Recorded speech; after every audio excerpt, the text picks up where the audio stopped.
I think a really good example of how children can be saved by acting earlier or intervening earlier is the early recognition of the patient who is getting worse and intervening and escalating care to prevent a worse outcome. So an example that I'm thinking about is a patient with sepsis. So this may be a patient who comes into the emergency room who has a fever, who doesn't feel good, and who has vital signs that are slowly changing in a bad direction.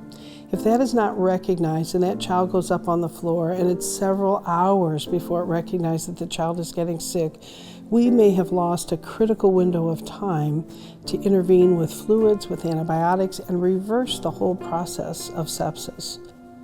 If we recognize that child abuse is happening before horrible circumstances occur, before escalation occurs, then we save that child from that horrible event. If we can recognize the early events as child abuse is escalating, we have a chance to get that child out of that situation or potentially turn the parent's behavior around to stop and intervene. So when you think about child abuse, it can come at any time and it can come from a lot of different directions.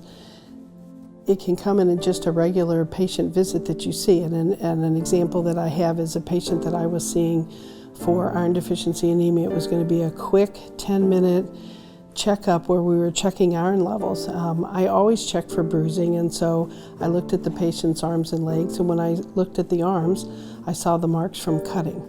And that led to then questions of, do you cut? Yes, I do. Do you feel safe at home? No, I don't. And then that whole visit took a very different turn. But if you don't look and if you don't ask, you don't find. So it's important to not take anything for granted.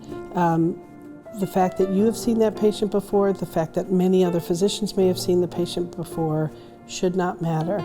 The data about the incidence of child abuse is stunning, and so you can't let your guard down. You always got to be on the lookout for it.